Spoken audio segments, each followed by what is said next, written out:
এক দেশ থেকে অন্য দেশের ভূখণ্ড ব্যবহার করে পণ্য আনানোর প্রক্রিয়াগুলোকে বিভিন্নভাবে বলা যেতে পারে, যা নির্ভর করে ব্যবহৃত প্রক্রিয়া এবং প্রেক্ষাপটের উপর। এখানে কিছু গুরুত্বপূর্ণ বিশ্বে পণ্য যাত্রী পরিবহন সিস্টেম উল্লেখ করা হলো। 1 নম্বরে ট্রানজিট, 2 নম্বরে ট্রান্সশিপমেন্ট, 3 নম্বরে ল্যান্ড করিডোর, 4 নম্বরে ল্যান্ড ব্রিজ, 5 নম্বরে ইন্টারন্যাশনাল ট্রানজিট। ট্রানজিট হলো একটি প্রক্রিয়া যেখানে পণ্য একটি দেশের ভূখণ্ডের মাধ্যমে অন্য একটি দেশে পরিবহন করা হয়। এটি সাধারণত পণ্যগুলিকে একটি স্থান থেকে অন্য স্থানে স্থানান্তরিত করতে তৃতীয় দেশের ভূখণ্ড ব্যবহার করে। ধরে নেই এবিসি 3টি দেশ। এখন এ যদি বি দেশের রাস্তা ব্যবহার করে সিতে পণ্য পরিবহন করে, তাহলে বি এ কে ট্রানজিট সুবিধা দিল। এখানে কিন্তু শুধু বি দেশের ভূমি ব্যবহার করা হচ্ছে এবং সবচেয়ে গুরুত্বপূর্ণ বিষয় হলো যানবাহন হবে এ দেশের। আর এখানেই ট্রানজিট আর ট্রান্সশিপমেন্টের পার্থক্য। ট্রান্সশিপমেন্ট হলো একটি প্রক্রিয়া যেখানে পণ্য এক পরিবহন মাধ্যম থেকে অন্য পরিবহন মাধ্যমে স্থানান্তর করা হয়। এটি সাধারণত একটি বন্দরে বা গুদামে সম্পন্ন হয়, যেখানে পণ্য এক জাহাজ থেকে অন্য জাহাজে, ট্রেন থেকে ট্রাকে ইত্যাদিতে স্থানান্তরিত হয়। ট্রান্সশিপমেন্টের মূল কথা হলো এক দেশে অন্য দেশের যানবাহন ঢুকবে না, সেক্ষেত্রে পণ্য সীমান্তে এসে বাহন পরিবর্তন করবে। যেমন ভারতের পণ্যবাহী জাহাজগুলো বাংলাদেশের চট্টগ্রাম বন্দরে এসে তাদের পণ্য খালাস করে, তারপর বাংলাদেশের ট্রাকগুলো সেই পণ্য বহন করে ভারতের আসাম ত্রিপুরার সীমান্ত পর্যন্ত গিয়ে আবার ভারতের ট্রাকে তুলে দিয়ে আসে। এইটা হলো ট্রান্সশিপমেন্ট। ল্যান্ড করিডোর হলো পণ্য পরিবহনের জন্য একটি দেশ থেকে অন্য একটি দেশের নির্দিষ্ট ভূখণ্ডের মাধ্যমে একটি নির্দিষ্ট রুট বা পথ ব্যবহার করে ওই দেশে অন্য অঞ্চলে নিয়ে যায়। মনে করি এ বি দুটি দেশ। এখন যদি এ দেশ বি দেশের নির্দিষ্ট রাস্তা ব্যবহার করে এ দেশে পণ্য নিয়ে যায়, তাকে ল্যান্ড করিডোর বলে। এটি প্রায়শই রাজনৈতিক চুক্তি বা আন্তর্জাতিক বাণিজ্য চুক্তির ভিত্তিতে ব্যবহৃত হয়। ল্যান্ড ব্রিজ হলো একটি প্রক্রিয়া যেখানে ভূমিপথে দুটি সমুদ্র বন্দরের মধ্যে পণ্য পরিবহন করা হয়। এটি প্রায়শই দুটি মহাদেশ বা দীর্ঘ দূরত্ব অতিক্রম করার জন্য ব্যবহৃত হয়, যেখানে একটি তৃতীয় দেশের ভূখণ্ড মধ্যস্থতাকারী হিসেবে ব্যবহৃত হয়। যেমন চীন থেকে মার্কিন যুক্তরাষ্ট্র পণ্য পাঠানোর জন্য রাশিয়া এবং কানাডার সমুদ্র বন্দর ব্যবহার করে। ইন্টারন্যাশনাল ট্রানজিট আন্তর্জাতিক সীমান্ত অতিক্রম করে পণ্য পরিবহনের প্রক্রিয়া, যা তৃতীয় দেশের ভূখণ্ডের মাধ্যমে সম্পূর্ণ হয়। যেমন মধ্য এশিয়া থেকে ভারতীয় উপমহাদেশে পণ্য পাঠানোর জন্য ইরানের ভূখণ্ড ব্যবহার করা হয়।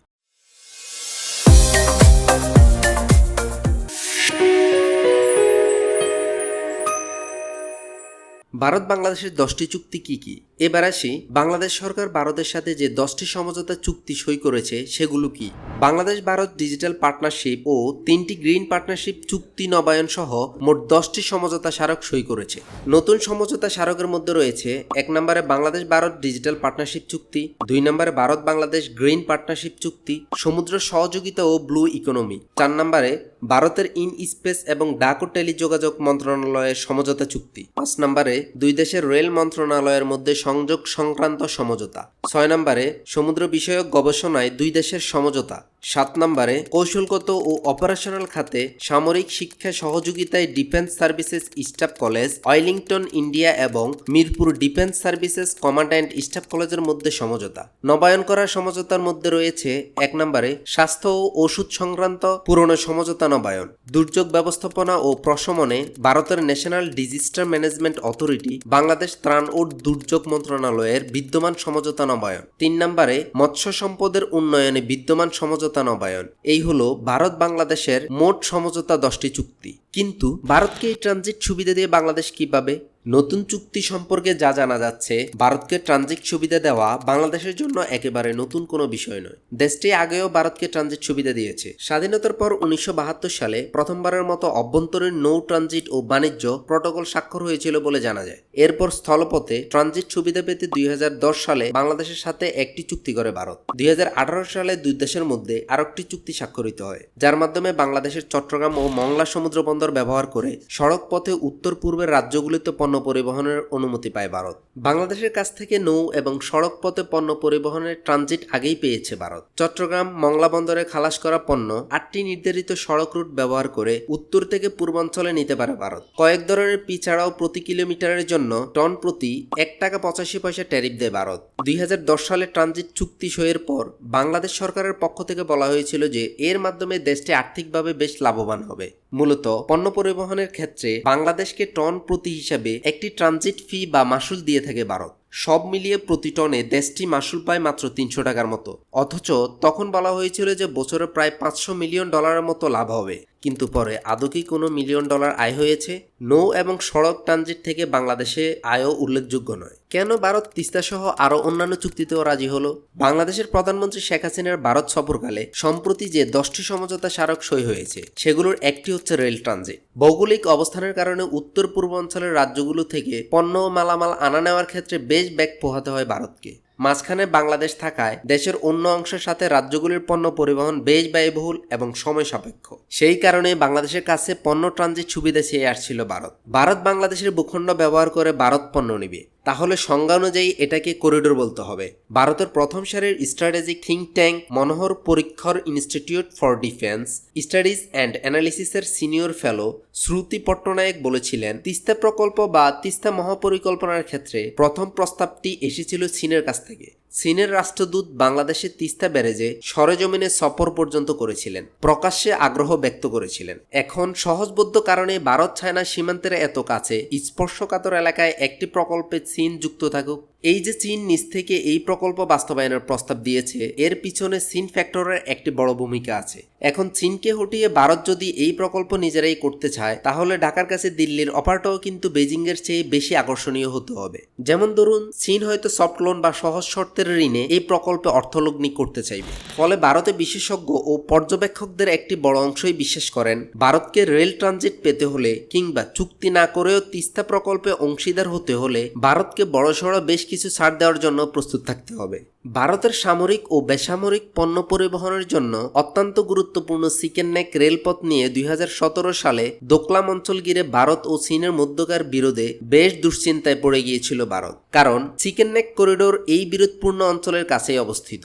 এই কারণেই উত্তর পূর্ব ভারতের সঙ্গে যোগাযোগের ক্ষেত্রে চিকেন নেক করিডোরের উপর নির্ভরশীলতা হ্রাস করার জন্য বাংলাদেশের মধ্য দিয়ে বিকল্প রেল নেটওয়ার্ক তৈরি করতে চায় ভারত।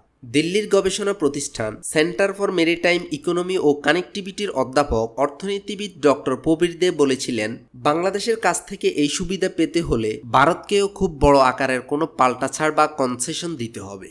পশ্চিমবঙ্গের মুখ্যমন্ত্রী মমতা ব্যানার্জি এর মধ্যে কেন্দ্রকে চিঠি লিখে হুঁশিয়ারি দিয়েছেন, রাজ্যবাসীর স্বার্থের সঙ্গে আপোষ করে বাংলাদেশের সঙ্গে জল নিয়ে কোনো চুক্তি তিনি মেনে নেবেন না। তবে দিল্লিতে একাধিক পর্যবেক্ষক ও বিভিন্ন থিঙ্ক ট্যাঙ্কের গবেষকরা বলেছেন, বাংলাদেশে রেল ট্রানজিট বা তিস্তা প্রকল্পের মতো পদক্ষেপ বাস্তবায়িত করতে হলে ভারতকেও কিছু গুরুত্বপূর্ণ ও বড়সড় ছাড় দিতে হবে বলে তাদের ধারণা। মমতা ব্যানার্জি যখন তিস্তা চুক্তি নিয়ে আপত্তি তোলেন, তখন ভারতের মুখপাত্র রণধীর জয়সওয়াল দাবি করেন, গঙ্গা চুক্তির নবায়ন নিয়ে দ্বিপাক্ষিক আলোচনায় প্রবেশ করার আগে ভারত আগে নিজেদের দেশের ভেতর একটি ইন্টারনাল কমিটি গঠন করেছে। সেখানে অন্য সব স্টেক হোল্ডারের পাশাপাশি পশ্চিমবঙ্গ সরকারেরও প্রতিনিধি ছিলেন। অর্থাৎ মুখপাত্রের বক্তব্য ছিল, পশ্চিমবঙ্গ সরকারের সঙ্গে পরামর্শ না করে গঙ্গা চুক্তি নিয়ে এগোনো হচ্ছে। মমতা ব্যানার্জির এই অভিযোগটি ঠিক নয়। তার মানে ভারত বুঝে শুনেই এই চুক্তিগুলো করার জন্য উঠে পড়ে লেগেছে। ভারতকে ট্রানজিট দিয়ে বাংলাদেশের লাভ না ক্ষতি। নেপাল ও ভুটান যথাক্রমে 1976 ও 1984 সালে বাংলাদেশের সঙ্গে ট্রানজিট চুক্তি করেছিল। বিশ্ব বাণিজ্য সংস্থার নীতি অনুযায়ী ভারত বাধ্য থাকলেও ভুটান বা নেপালের সঙ্গে ট্রানজিট সুবিধা বাংলাদেশকে দেওয়া হয়নি। 2010 সালের পর এই অবস্থা কাটিয়ে উঠতে স্থলবন্দর ও ট্রানজিট রুটের সংখ্যাও বাড়ানো হয়েছে। বর্তমানে নেপাল ও ভুটানের ট্রাক ভারতীয় ভূখণ্ড ব্যবহার করে বাংলাদেশ সীমান্ত পর্যন্ত পণ্য পরিবহন করতে পারে, কিন্তু বাংলাদেশের ভেতর প্রবেশ করে মংলা বা চট্টগ্রাম বন্দর পর্যন্ত যাতায়াত করতে পারে না। ভুটানে এই মুহূর্তে কোনো ট্রেন না চললেও সে দেশের দক্ষিণ অঞ্চলের গেলুপু থেকে আসামের কোকরাঝার পর্যন্ত রেল লাইন বসানোর কাজ চলছে। এই রেলপথকে অনায়াসে সিলাহাটি থেকে হলদিয়াবাড়ি হয়ে অথবা অদুনা পরিত্যক্ত মোগলহাট থেকে গীতালদহ রুটে বাংলাদেশের রেল নেটওয়ার্কের সঙ্গে সংযুক্ত করা সম্ভব। কিন্তু নানা সংকটে জর্জরিত বাংলাদেশ রেলওয়ে ভারতীয় রেলের ভার কতটা বহন করতে পারবে, এই বিষয়ে প্রশ্ন থেকেই যায়। উদাহরণস্বরূপ, পশ্চিমবঙ্গের নদিয়া জেলার গেদে থেকে বাংলাদেশের ভেতর দিয়ে রাজ্যটির আলিপুরদুয়ার জেলার ঢালগাঁও পর্যন্ত পণ্যবাহী ট্রেন চালানোর প্রস্তাব দিয়েছিল ভারতের রেল বোর্ড। সেই অনুযায়ী পরীক্ষামূলক যাত্রায় পণ্যশূন্য ভারতীয় রেলগাড়ি গেদে থেকে বাংলাদেশের চুয়াডাঙ্গার দর্শনায় আসবে। সেখান থেকে পাবনার ঈশ্বরদী, নাটোরের আবদুল্লাপুর, দিনাজপুরের পার্বতীপুর, নীলফামারী সীমান্তবর্তী সিলাহাটি স্টেশন হয়ে পশ্চিমবঙ্গের কোচবিহার জেলার হলদিবাড়ি স্টেশনে যাবে। সেখান থেকে ডালগাঁও স্টেশন পর্যন্ত। ডালগাঁওকে ভুটান সীমান্তবর্তী স্টেশন বলেছিল ভারত, যদিও সেখান থেকে ভুটানের ফুয়েন্ট শিলং স্থলবন্দরের দূরত্ব 100 কিলোমিটারেরও বেশি। দর্শনা থেকে চিলাহাটি রেলপথটি বেশ পুরনো এবং এই পথে এখনই সক্ষমতার চেয়ে বেশি ট্রেন চলে। রেলপথটির 6টি সেকশনের মধ্যে 3টি ওভারলোডেড। এর মধ্যে আব্দুল্লাহপুর থেকে সান্তাহার ও সান্তাহার থেকে পার্বতীপুর সেকশনে বর্তমান সক্ষমতার চেয়ে অতিরিক্ত 14টি এবং পার্বতীপুর থেকে চিলাহাটি সেকশনে সক্ষমতার চেয়ে একটি ট্রেন বেশি চলছে। এমনিতেই বাংলাদেশের ব্রডগেজ রেলপথের ভার বহনের ক্ষমতা 22.5 টন। ভারতের রেলপথের ভার বহনের ক্ষমতা 22.82 টন চেয়ে কিছুটা কম। দর্শনা থেকে চিলাহাটি রেলপথের বেশিরভাগ অংশ পুরনো হয়ে যাওয়ার কারণে এই ভার বহনের ক্ষমতা আরও কমেছে। এরকম অবস্থায় ভারতীয় মালবাহী ট্রেন নিয়মিত চলতে শুরু করলে বাংলাদেশের অংশের রেলপথ তার ভার কতটা বহন করতে পারবে সেই প্রশ্ন ওঠা স্বাভাবিক। আর বাংলাদেশ রেলওয়ের প্রস্তাব ছিল ভারতীয় রেল বাংলাদেশের ভিতর দিয়ে ঢালগাঁও নয়, সেখান থেকে জয়পুর হয়ে ভুটান সীমান্তবর্তী হাসিমারা পর্যন্ত যাক। এই বিষয়ে রেল সচিব জানান, সমঝোতা স্মারক অনুযায়ী ভারতীয় ট্রেন হাসিমারা পর্যন্ত যাবে। এর মাধ্যমে ভুটানের সঙ্গে যোগাযোগ তৈরি হবে। বর্তমানে বাংলাদেশ থেকে ভারত 5টি রুটে ট্রেন চলে। এর মধ্যে 3টি যাত্রীবাহী ইন্টার এক্সচেঞ্জ, বাকি 2টি পণ্যবাহী। সমঝোতা স্মারক অনুযায়ী রাজশাহী থেকে কলকাতা রুটে আরেকটি ট্রেন চালু হবে। এখনকার পদ্ধতিতে ভারতীয় ট্রেন সীমান্তে আসার পর বাংলাদেশি ইঞ্জিনে ভিতরে আসে, বাংলাদেশি লোকোমাস্টার বা চালক তা চালিয়ে আনেন। ফিরে যাওয়ার সময়ও একই রকম নিয়ম অনুসরণ করা হয়। দূরত্ব কমায় ভারতের যে সময় ও অর্থ সাশ্রয় হবে, সেজন্য দেশটির কাছ থেকে ট্যারিফ হিসেবে যৌক্তিক টাকা আদায়ের কথা বলেছেন বাংলাদেশ প্রকৌশল বিশ্ববিদ্যালয়ের অধ্যাপক ডক্টর সাজুল হক। তিনি বলেন, ভারতীয় ট্রেন চলায় বাংলাদেশের রেলপথের যে অবচয় হবে তা ধরে ট্যারিফ নির্ধারণ করতে হবে। এদিকে আসামের কোকরাঝাড় জেলা থেকে ভুটানের গেলোফো পর্যন্ত 58 কিলোমিটার রেলপথ নির্মাণ করেছে ভারত। ঢাকার রেল ভবনের প্রস্তাব ছিল বাংলাদেশের ভিতর দিয়ে যে ট্রেন চালাতে চায় এর শেষ গন্তব্য হবে গেলোফো। তবে ভারত হাসিমারা পর্যন্ত ট্রেন নিতে সম্মত হওয়ায় ভুটানের সঙ্গে সরাসরি যোগাযোগের পথ এখনোই খুলছে না বলে জানিয়েছেন রেল কর্মকর্তারা। প্রস্তাবিত রুটে ভারতের কতটা লাভ আর বাংলাদেশ কি পাবে? ভারতের সাবেক শীর্ষ কূটনীতিবিদদের মধ্যে ক্ষমতাসীন সরকারের খুবই ঘনিষ্ঠ হর্ষবর্ধন শ্রীংলা ঢাকাতে ভারতের হাই কমিশনার ছিলেন দীর্ঘদিন। পরে অবসর নেন ভারতের পররাষ্ট্র সচিব হিসেবে। গত বছরের সেপ্টেম্বরে দিল্লিতে যে G20 শীর্ষ সম্মেলন আয়োজিত হয়েছিল, অবসরের পর মিস্টার সিংলাকে তার প্রধান কোঅর্ডিনেটরের দায়িত্ব দিয়েছিল মোদী সরকার। বাংলাদেশ জোটের সদস্য না হলেও সেই সম্মেলনে বিশেষ আমন্ত্রিত ছিলেন বাংলাদেশের প্রধানমন্ত্রী শেখ হাসিনাও। ভারতের বর্তমান সরকারের বাংলাদেশ নীতি বা আউটরিচটা যারা তৈরি করছেন, হর্ষবর্ধন সিংলা তাদের মধ্যে অগ্রগণ্য। রেল ট্রানজিট চুক্তি অনুযায়ী পশ্চিমবঙ্গের গেদে থেকে ভুটান সীমান্ত ঢালগাঁও পর্যন্ত পণ্যবাহী ট্রেন চালু করতে চায় ভারত। তার মানে হলো দর্শনা দিয়ে ঢুকে ঈশ্বরদী, আব্দুল্লাহপুর, পার্বতীপুরি হয়ে চিলাহাটি পর্যন্ত বাংলাদেশের ভূখণ্ড ব্যবহার করে ভারতীয় ট্রেনটি আবার ভারতে প্রবেশ করবে। ভারতের পক্ষ থেকে জানানো হয়েছে, পরীক্ষামূলকভাবে আগামী জুলাই মাসে বাংলাদেশের ভেতর দিয়ে ভারতের রেল চালানো হতে পারে। বর্তমানে পশ্চিমবঙ্গের কলকাতা থেকে দেশটির উত্তর থেকে পূর্বগামী ট্রেন জলপাইগুড়ির চিকেন নেক করিডোর ঘুরে যায়। বাংলাদেশের দর্শনা থেকে ঈশ্বরদী, আব্দুল্লাহপুর, পার্বতীপুরি, চিলাহাটি হয়ে গেলে 300 কিলোমিটার পথ কমবে। এতে দেশটির পশ্চিমবঙ্গের বিভিন্ন অঞ্চল ও উত্তর থেকে পূর্বাঞ্চলীয় রাজ্যগুলোয় যাতায়াতে যেমন রেলপথের দূরত্ব কমে আসবে, তেমনি ট্রেনের পরিচালনা ব্যয়ও কমে আসবে বহুলাংশে। কয়েক বছর আগেও 2টি রুটে ভারতকে পণ্য পরিবহনের অনুমতি বা ট্রানজিট দেয় বাংলাদেশ। আগের আলোচনা থেকে বোঝা যায়, তখন বাহন পরিবর্তন করে স্থলবন্দর দিয়ে পণ্য আসতো। বাংলাদেশের যানবাহন আবার পণ্যগুলোকে ভারতের সীমান্তে দিয়ে আসতো। বলা যায় ভারতের মালবাহী কোনো ট্রেন বাংলাদেশের মধ্য দিয়ে সরাসরি যেতে পারতো না। এতে প্রচুর খরচ এবং সময় ব্যয় হতো। আর এই সময় খরচ কমাতেই ভারতের বহুদিনের আকাঙ্ক্ষার ফলাফল এই রেল ট্রানজিট সুবিধা। এছাড়া এই পথ দিয়ে বাংলাদেশের উপর দিয়ে ভারত, মিয়ানমার সহ আসিয়ানভুক্ত দেশে পণ্য আমদানি রপ্তানি করতে পারবে। তবে আরেকটি কারণে এই চুক্তি ভারতের জন্য গুরুত্বপূর্ণ, সেটা হলো তাদের লুক ইস্ট পলিসি। এশিয়াতে চীনের সঙ্গে পাল্লা দিতে আসিয়ানভুক্ত দেশগুলোতে বাণিজ্য কার্যক্রম বৃদ্ধি ভারতের জন্য খুবই গুরুত্বপূর্ণ। এই চুক্তিতে বাংলাদেশের স্বার্থ কি? কূটনীতির ভাষায় এই চুক্তি বাংলাদেশের জন্য হতে পারে অন্যতম বার্গেনিং টুল। নন ট্যারিফ ব্যারিয়ার, সীমান্ত সমস্যা, সমুদ্র বিরোধ নিষ্পত্তি বা পানি বন্টন চুক্তি সহ নানা ইস্যুতে এই ট্রানজিট সুবিধা হতে পারে বাংলাদেশের অন্যতম কূটনৈতিক হাতিয়ার। রিজিওনাল কানেক্টিভিটির ক্ষেত্রে ট্রানজিট ও ট্রান্সশিপমেন্ট এগুলো স্বাভাবিক বিষয়। অনেকেই উদাহরণস্বরূপ বলে থাকে ইউরোপীয় ইউনিয়নের কথা। এছাড়া বিভিন্ন অঞ্চলে এমন বাণিজ্যিক রুট বহু আগে থেকেই প্রচলিত। তবে আসল কথা হলো কূটনৈতিকভাবে সুবিধার আদান প্রদান কিভাবে হচ্ছে।